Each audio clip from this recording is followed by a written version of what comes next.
Buenas tardes a todos. Vamos a retomar ya la última sesión de este seminario, dando paso al último bloque temático que está dedicado a la parte jurídica, a la parte del derecho, a un bloque que hemos titulado El negocio de las falsificaciones y la lucha contra el fraude. El primer ponente de esta tarde es José Ángel Martín Bento, cuya intervención ha titulado Falsificaciones, imitaciones y parecidos razonables, el punto de vista jurídico. José Ángel Martín Bento es magistrado. Su actividad jurídica se ha desarrollado en el Juzgado de Primera Instancia e Instrucción de Gavà, en los Juzgados de Instrucción de Hospitalet de Llobregat y Torrent, en los Juzgados de lo Penal de Alcalá de Henares y en Valencia, donde actualmente ejerce el ejercicio de magistrado. Tiene una amplia trayectoria académica y profesional. Como veréis, es licenciado en Filosofía, licenciado en Derecho, es grado en Ciencias Políticas y además es diplomado en Criminología. Ha participado en diversos proyectos internacionales de cooperación y desarrollo en países de Europa del Este, del Norte de África y América Latina. Actualmente está destinado en el Juzgado de lo Penal número 17 de Valencia. Cuando quieras. Gracias, María José. Hola, buenas tardes a todos. Gracias por asistir. No sé qué hacen aquí con el día tan bueno que hace. Bueno, allá ustedes. Intentaré no ser demasiado aburrido, dada además las horas que son.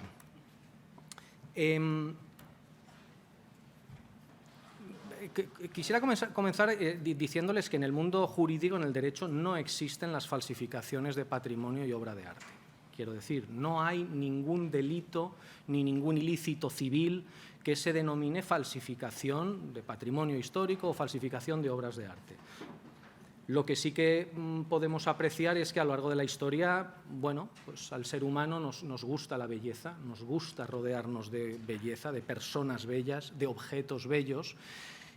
Y eso, unido al hecho de que no todo el mundo, no todos los artistas son iguales, los hay algunos mejores que otros, ha llevado desde siempre, estoy seguro que en las sesiones anteriores ya habrán visto, cómo el hecho, las personas que no tienen acceso, no pueden tener acceso a esas obras originales de artistas reconocidos, pues bueno, optan por sucedáneos de una u otra forma. Y también los más avispados, sabiendo ese gusto por las obras de arte y los artistas reconocidos, buscan en ocasiones engañar a los menos avezados en el ámbito del arte, vendiéndoles o entregándoles obras, presentándoles unas características que no coinciden con las de siempre. Por eso copiar ha sido una actividad humana que se remonta pues, desde los primeros momentos de la historia del hombre. Los romanos copiaron a los griegos, desde un punto de vista de macrohistoria, los romanos copiaron a los griegos, el neoclasicismo copiaba a los romanos y se iban extendiendo. Hay copias legales e ilegales, no toda actividad de reproducción, de copiar una obra es ilegal. Yo les traigo, por ejemplo, este detalle, es un detalle de las hilanderas de Velázquez, realizado por mi madre, que es pintora. Es en sus tiempos, hecha en sus primeros tiempos, en los tiempos mozos. Cuando le he dicho que iba a presentar esta obra, fíjense cómo son los artistas. Me he dicho, pero hombre, con la de obra original buena que tengo, ibas a... O sea, fíjense que no se preocupaba por la calidad, por la forma, el encuadre, no. Para los artistas, la originalidad, el hecho de que sea una obra propia y de producto de su creación, ya es un plus, ya es un dato importante que ellos tienen en cuenta y ponen en valor. Le he dicho que no, que en principio lo siento, pero que el objeto de la ponencia iba a ser el tema de las falsificaciones, y les pongo este ejemplo para ponerles de manifiesto que todos los pintores, cuando empiezan a pintar, o todos los artistas, cuando empiezan a ejercer su arte, se ejercitan precisamente copiando de los maestros, y copiando de Velázquez los pintores, y copiando, tratando de imitar. Y cuanto más exacta, más buena, más precisa era la copia, la reproducción de esa obra, mejores notas y más consideración tenían o tienen estos artistas. Por tanto, lo primero que me gustaría ponerles de manifiesto es que en este ámbito jurídico hay mucha tierra movediza. No tenemos los conceptos que se barajan son en ocasiones muy limítrofes. No todo es ilícito, no todo tampoco, ni muchísimo menos, es delito, y hay cosas que pueden ser perfectamente legales, aunque puedan generarnos dudas. Me he atrevido a traerles una serie de conceptos como para ejemplificar esta dificultad a la hora de determinar lo que es falso en el ámbito jurídico, lo que es falso de lo que no lo es. Por ejemplo, se habla de homenajes, pues aquí tiene un ejemplo, las Meninas de Velázquez, pero interpretada o realizada a través de la pupila de Pablo Picasso. Son obras, la evidencia nos indica de qué obra beben o de qué obra parten, pero el autor que hace el homenaje aporta su propia experiencia, su propio concepto, su propia creación a esa obra de arte de la que se inspira. Me atrevo a señalarles otro ejemplo. En este caso tenemos las Meninas de Velázquez por Pablo Picasso, pero las Meninas de Picasso por otro autor. Es decir, como en un juego de espejos, ese homenaje puede hacerse una y mil veces hasta el infinito. La denominada reinterpretación, que se acerca a lo que acabamos de ver, pero en este caso el artista que hace esa reinterpretación quiere ir un poco más allá y lo que busca es poner mucho más de su parte que el artista anterior. Aquí un ejemplo de Inocencio X, pero pintado no solo por Velázquez, sino también por Francis Bacon. Otro ejemplo es el que se denomina la apropiación de la obra de arte. ¿Sabrían ustedes decir quién es el autor de este cuadro? ¿Se atreven a decirlo? Es Prince y sí, es pintado por Andy Warhol, ¿no? Parece que es una forma de arte muy reconocible y que, por tanto, identificamos claramente el autor. ¿Y quién es el autor de esta fotografía? Ahí ya no está tan claro, porque sí pueden apreciar que esta fotografía es en realidad esta fotografía, pero retocada. Pues bien, para definir la apropiación de obra de arte, jurídicamente se ha estudiado, entre otros, este caso.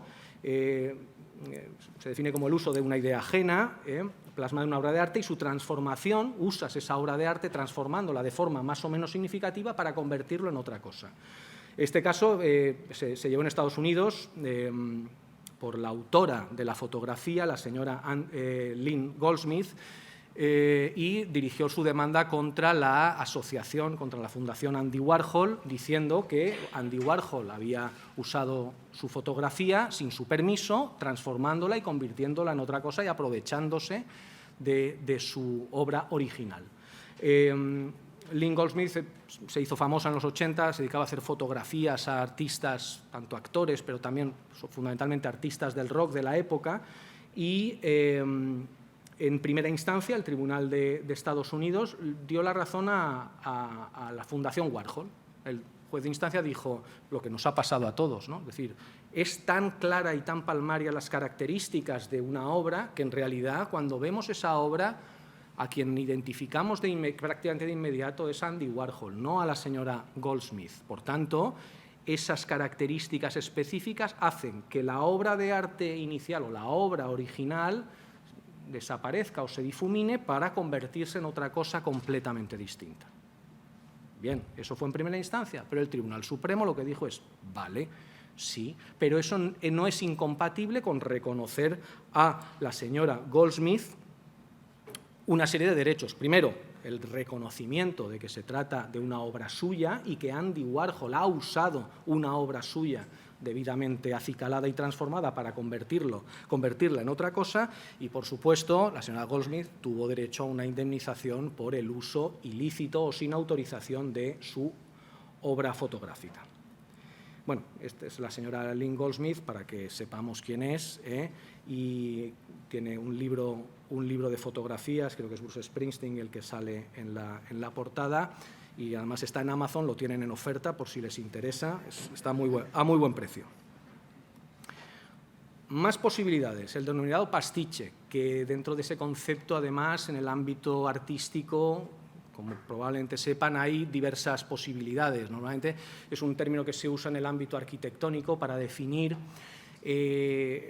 actuaciones sobre patrimonio inmobiliario mediante adición de cosas que, sobre todo por el ámbito temporal, no casan bien con la obra original sobre la que recaen. Pero también se usa para indicar la mezcla de distintos estilos y el término que a mí me gusta mucho es este, que es pintar o hacer arte a la manera de, es decir, aquí les pongo el ejemplo a los que sean más frikis de Paolo Rivera, que es un dibujante de la Marvel y que tiene la obra Wolverine, en donde evidentemente con inspiración daliniana, ¿no? con este personaje, usando este personaje de la Marvel. Más opciones, las finalizaciones. Como ven, hago aquí una pequeña pausa. Son falsos, es falso, lo que hemos visto es falso. Atenta contra los derechos de autor, quizá sí, quizá no. Es original, es obra original. En el caso de las finalizaciones, se entiende, un artista empieza un cuadro y por cualquier razón no lo finaliza y otra persona termina ese cuadro. Ese cuadro, si se ofrece, se vende como producto del artista original, ¿se está mintiendo? No. ¿Se está engañando? No. ¿Se está imitando? No. Vale. Dicho esto, en una primera parte, el término falsificación en el ámbito del patrimonio histórico y de las obras de arte se relaciona con el delito de estafa. Se regula en el artículo 249 y siguientes del Código Penal y viene definido el que con ánimo de lucro y en perjuicio de tercero, usando un engaño bastante, consigue de ese tercero un acto de disposición, bien en perjuicio propio o en perjuicio ajeno. Por tanto, lo primero que ha de determinarse es que una obra es objetivamente falsa. Con la introducción que acabo de hacerles ya verán, ya se habrán dado cuenta que es un elemento que va a ser, en ocasiones, puede ser difícil. ¿Qué es una obra objetivamente falsa? No solo, que es lo que normalmente entendemos, que se dice de una obra hecha por un artista cuando realmente esa obra no está realizada por él, sino por otro que intenta hacerla pasar por ese artista. Pero también puede referirse a alguna característica de la obra, como la época, los materiales de los que está hecho, cualquier circunstancia que tenga que ver con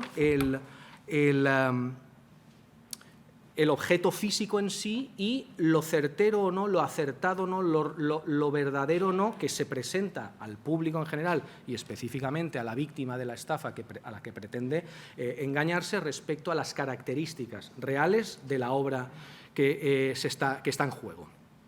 Por tanto, será fundamental en este tipo de delitos, tanto en la fase de investigación como luego en el juicio oral, hacer la correspondiente pericial.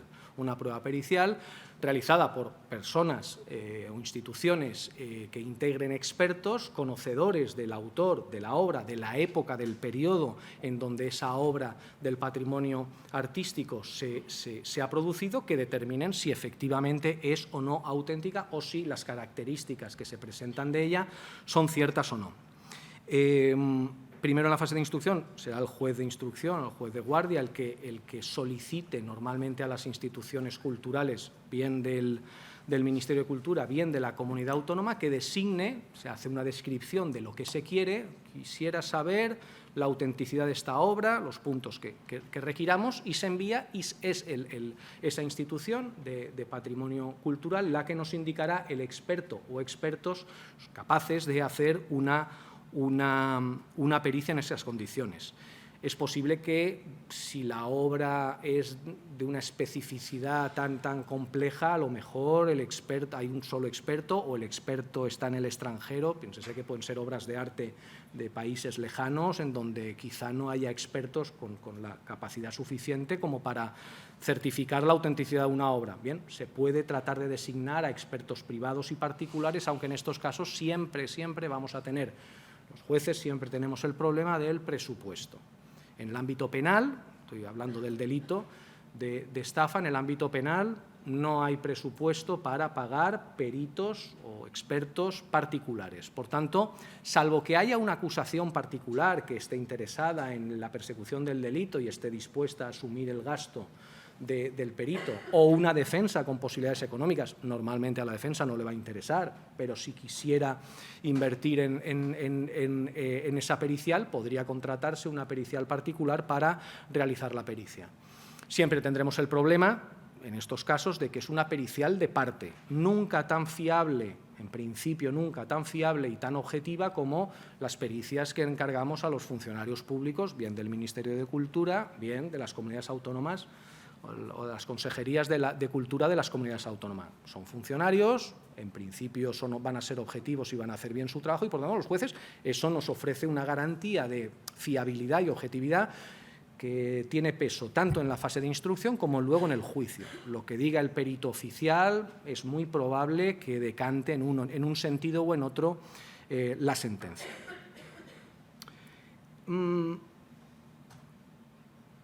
Les he anticipado ya una posibilidad limítrofe, finalizaciones de obras. ¿Es auténtica? ¿Es falsa? Obras de colaboradores o aprendices, también es muy típico, sobre todo en artistas de determinados siglos que tenían sus academias y escuelas, en donde o bien ellos empezaban la obra y la acababa el aprendiz, o bien el aprendiz se ponía y luego venía el maestro, daba 4 pinceladas o 20 pinceladas o unos golpes de cincel. Esa obra en la que el maestro efectivamente ha puesto las manos, ¿se puede decir que es una obra que pertenece al maestro? Bueno, por eso, en realidad, les voy dando la pista. Lo determinante es ser claro, ser sincero. Primero, que el autor de la estafa, para cometerla, ha de saber de las inexactitudes y, segundo, querer engañar al otro. Para salvarse de eso, lo mejor es dar la información completa. Esto es lo que yo sé. Yo te vendo esta obra, o yo dono esta obra, o yo entrego esta obra, y esta obra de patrimonio histórico es, hasta donde yo sé, de este autor, de esta época, de este periodo, y ha tenido este iterín. Una información completa. Se pueden hacer salvedades. Yo no puedo asegurar que sea, si no se sabe, indicarlo en el propio negocio jurídico, ofreciendo al comprador la máxima información para que sepa a lo que se expone y lo que compra. Junto a ese aspecto objetivo está el aspecto subjetivo de la estafa. Viene constituido por el engaño, que además el Código habla de engaño bastante. Por un lado, el dolo de conocimiento del estafador, de saber que esa obra no es auténtica o que no reúne todas las características que presenta de forma pública. Y respecto al engaño, ha de ser bastante, es decir, no ha de ser una cosa burda, un engaño muy claro, muy evidente, una cosa imposible de creer, sino que ha de ser idóneo, relevante, adecuado, no fantástico, no inaccesible. Desde el punto de vista de la víctima, en las estafas también se va a analizar quién es la víctima. ¿Es un experto en arte? ¿Es un experto tiene algún conocimiento artístico? ¿Qué diligencias, es decir, qué prevenciones antes de dar el paso de comprar esa obra de patrimonio, qué investigación ha hecho? ¿Se ha informado? ¿Ha consultado a otros expertos? ¿Ha navegado en Internet? Saber exactamente hasta qué punto el comprador se ha puesto las pilas a la hora de evitar que lo estén engañando. Otros elementos que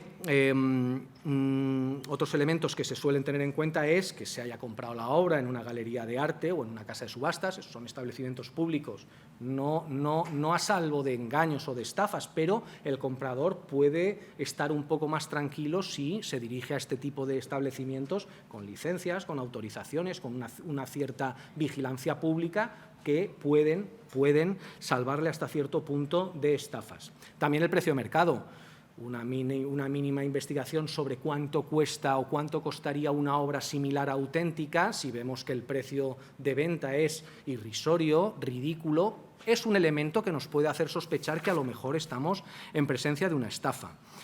Lo que sí que les puedo decir es que la jurisprudencia con el tiempo ha ido rebajando estos requisitos del engaño bastante, porque claro, llevado esto al extremo, se exige a la víctima que demuestre que ha hecho todo lo posible para que no lo engañen. Hay casos, hay una sentencia de la Audiencia Provincial de Barcelona de 13 de noviembre del 18 en donde se estafa a un grupo de médicos con un alto nivel de conocimientos, pero completamente legos en arte, y la sentencia dice que, bueno, por muy cultos y por muy duchos que sean en otras materias y muy leídos que sean en otras materias, en el ámbito del arte no tenían por qué tener unos conocimientos profundos y, por tanto, considera que efectivamente se les ha estafado, se les ha engañado.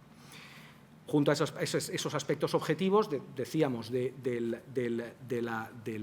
engaño bastante, está los aspectos subjetivos, como son el beneficio patrimonial. No tiene por qué ser económico, pero sí evaluable económicamente, de alguna forma, con algún tipo de utilidad o provecho.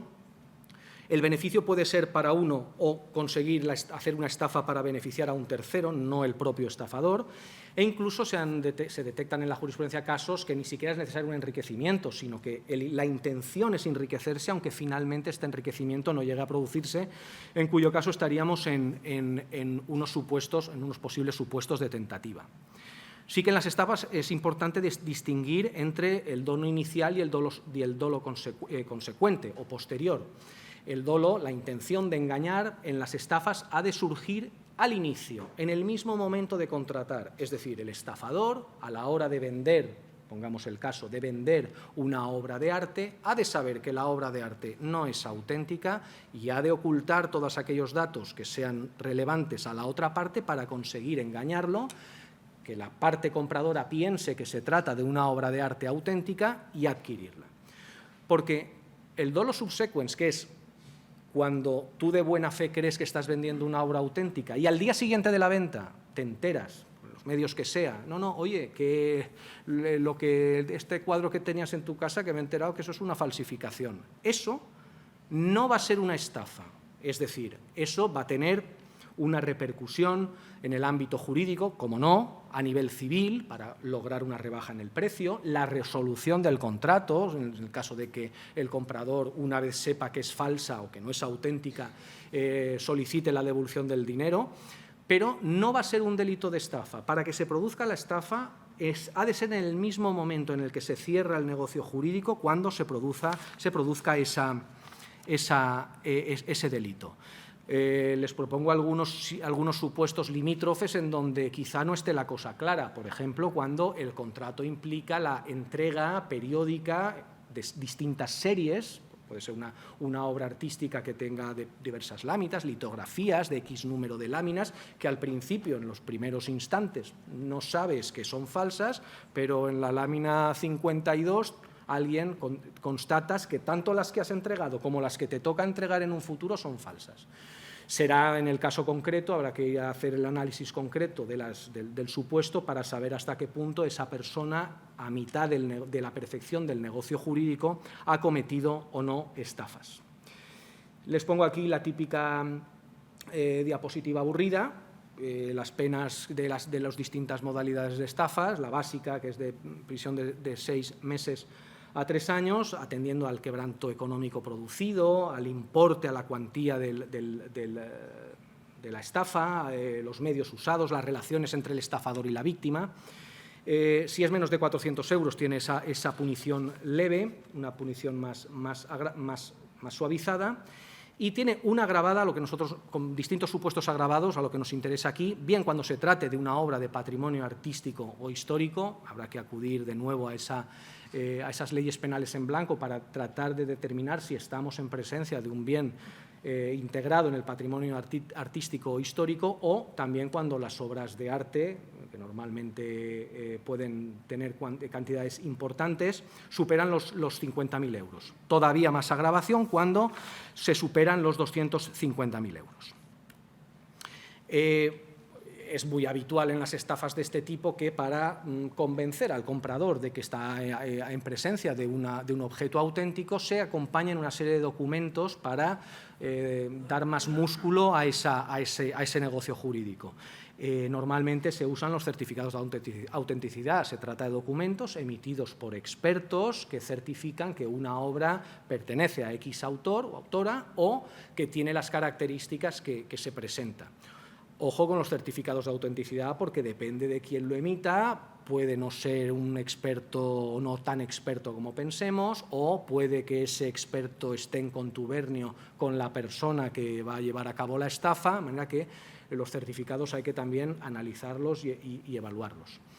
Se han detectado casos también de otros documentos, como permisos de importación o exportación, que, aunque en esos documentos no se hace un análisis de si la obra que se importa o exporta es auténtica, el hecho de presentarlo con los sellos oficiales, las firmas, pues, hombre, pues si ha pasado por el Ministerio de Cultura de X país, pues será que, en fin, no van a dejar pasar una obra falsa.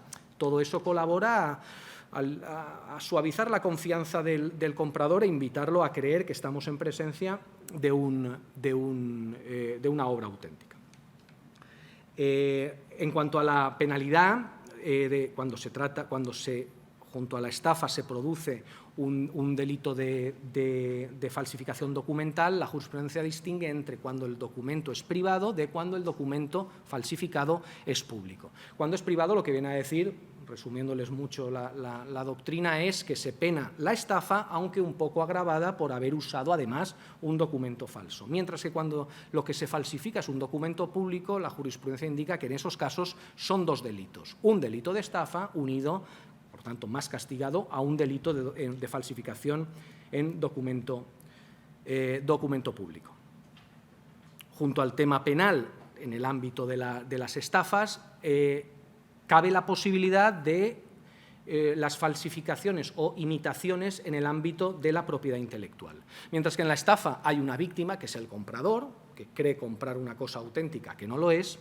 En los delitos de propiedad intelectual podríamos decir que a quien se agrede o contra quien van dirigidas estas conductas es contra el auténtico autor de la obra, el que ha tenido la idea y la ha plasmado en una obra. Y también en los propios ciudadanos o el propio público en general, que cree estar o piensa que está viendo una obra auténtica cuando en realidad es una obra imitada o una obra realizada por una persona que no es el auténtico autor de la obra.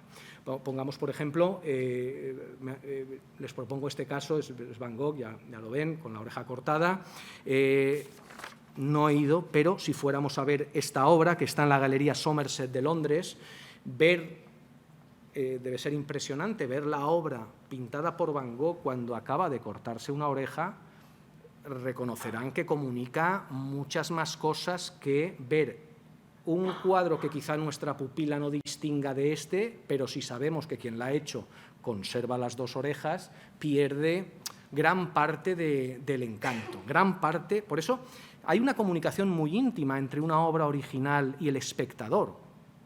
Estamos a través de esa obra de arte, esa obra, no les quiero decir cuando estamos hablando de patrimonio cultural de años o siglos o milenios de antigüedad, se produce una comunicación muy íntima entre el autor de esa obra y el espectador presente, porque estamos viendo objetos cuyo autor le ha dado una forma expresiva determinada que a través del tiempo y el espacio nos llegan y nos ponen una comunicación casi mística, ¿no? ¿Qué es esa, en el ámbito de la propiedad intelectual, qué es esa creación original? Yo mismo no lo entiendo muy bien, pero la idea que quisiera comunicarles es que en realidad la propiedad intelectual lo que protege no son las ideas, sino la expresión de las ideas. Una idea, voy a poner ejemplos muy básicos, pero luego, por desgracia, en la práctica los ejemplos no son tan sencillos. Si yo les propongo que hagamos un cuadro sobre la Puerta de Alcalá, las 100 personas que estamos aquí vamos a hacer nuestra representación de la Puerta de Alcalá. La Puerta de Alcalá como idea no es objeto de protección. No, es que la última cena, ¿cuántas últimas cenas? Son ideas que no se pueden apropiar. Lo que sí que puede ser objeto de protección es cómo nos expresamos. la forma en la que yo he pintado esa puerta de Alcalá, esta sí es exclusiva, de manera que si alguien trata de copiar, imitar o falsificar esa forma de expresión, puede incurrir o bien en un ilícito civil o bien en un delito contra la propiedad intelectual. Parece fácil, pero luego en la práctica no lo es. Se ve casi, sobre todo cuando en ámbito de artes plásticas, se entiende un poco mejor en ámbitos de literatura. ¿Cuándo se infringe? Cuando es que me ha fusilado el párrafo. Mire, esto es lo que yo he descrito esta situación con estas 4 frases y esta otra persona ha venido después y ha escrito esas mismas 4 frases. Ha cambiado una coma, ha puesto un la, un le, pero es lo mismo. Ahí sí que quizás se aprecia mejor, pero en el ámbito plástico los ejemplos se multiplican y no es ni muchísimo menos tan sencillo. Subjetivamente, en el ámbito de la propiedad intelectual, es que la obra refleje la personalidad del autor, sea aquello lo que sea. Sí que parece que nos inspira un poco lo que acabamos de ver de Andy Warhol, es decir, sí, o sea, automáticamente nos representa, nos lleva, nos tira hacia ese autor. Y objetivo, es que sea nueva, que no se haya copiado antes, que no haya existido antes, que no... Pero ¿y eso dónde existe? Si al final todos los artistas no son más que inspiraciones una tras otra, desde que el hombre es hombre hasta la actualidad, que se van inspirando. Lo que pasa es que, claro, cada uno aporta su... Pero no hay ninguna... El arte no surge de la nada, sino que es una progresión y una evolución. Junto a la protección... La protección que hemos dicho a través de la estafa, la protección de la propiedad intelectual se puede realizar bien a través de la protección civil, con la Ley de Propiedad Intelectual y las directivas europeas que han ido adecuándola a la normativa de la Unión, y que lo que representan es que hay una serie de derechos de carácter personal o moral, como es ser reconocido como el autor, el derecho a decidir si se distribuye o no la obra, si se reproduce, es decir, si se hacen copias o no de la obra, el acceso, un derecho que siempre me ha impresionado mucho, el acceder al ejemplar único o raro de la obra, es decir, el autor tiene derecho, aunque enajene, salvo que lo renuncia a la posibilidad de acceder a ese ejemplar único para contemplar su obra, aunque la haya enajenado a un tercero. Y los derechos de carácter patrimonial, que son los de explotación, que es pues, la posibilidad de reproducir, distribuir, comunicar públicamente o autorizar a que se manipule o se altere o se transforme la obra. Derechos de los autores. Pues gracias a esa propiedad intelectual, los autores tendrán derechos a una indemnización económica, a que se retiren del mercado los plagios o las copias o las falsificaciones y que se publique en los correspondientes medios de comunicación la infracción correspondiente. Junto a esta protección civil, una protección penal. La protección penal, en realidad, lo dispone el artículo 270 y aquí tienen también, pueden consultar las penas, pero la actividad es exactamente la misma infracción comete el que infringe civilmente los derechos de propiedad intelectual que quien los infringe en el ámbito penal. Por tanto, ¿cuál es la diferencia? Pues la circular 1/2006 de la Fiscalía lo que viene a decir es en realidad que si es una actividad de plagio, de imitación, a nivel local, pequeño, privado, particular, será civil. Cuando estamos hablando ya de una cosa que tiene más músculo, es una empresa a nivel comercial, entonces es cuando puede comunicarse o puede entenderse que estamos en presencia de un delito penal. Es lo que la Fiscalía llama ánimo de lucro comercial. Con ese extra de ánimo de lucro comercial nos pone de manifiesto que ha de ser ya una actividad mucho más amplia y sobre todo con un rango de influencia o de puesta a disposición al público en general mucho más amplia. Estoy terminando ya, dentro creo que más o menos del tiempo. Y es que lo que hemos hablado respecto de las obras de arte en general también es aplicable al patrimonio histórico, aunque existen determinadas figuras como es el expolio invertido, es decir, cuando una falsificación consigue pasar todos los controles y accede a una institución, a un museo, y el museo alberga una obra falsificada, una obra no auténtica. En estos casos, muchas veces la institución no quiere confesar y alberga esa obra falsa o no quiere ponerse en marcha precisamente para, porque puede perder prestigio, el museo, la institución de turno y, por tanto, eso puede provocar que demos como patrimonio histórico cosas que en realidad no son más que imitaciones o falsificaciones. También es posible que cuando se trata de falsificar obras del patrimonio histórico y se actúa sobre ellas, se produzcan daños. Normalmente los falsificadores, los estafadores, cogen una obra auténtica de patrimonio histórico y la intentan alterar para hacerla parecer normalmente más antigua y, por tanto, incrementar su valor. En esos casos es posible que dañen, incluso de forma definitiva, el bien de patrimonio histórico. En ese caso será también una penalidad por 2 delitos, el de estafa y el de daños en patrimonio histórico.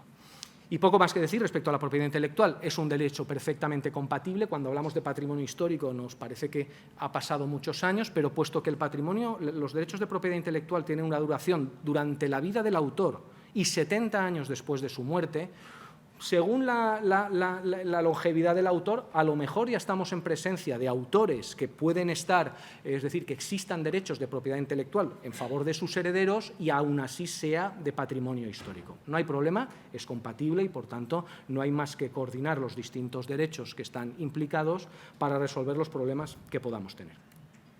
Este es el disclaimer, no va a ser que yo infrinja los derechos de propiedad intelectual. Es de donde he ido cogiendo las imágenes y quiero también decirles que todas las imágenes han sido utilizadas con fines exclusivamente docentes. Muy bien, pues muchas gracias por su intervención.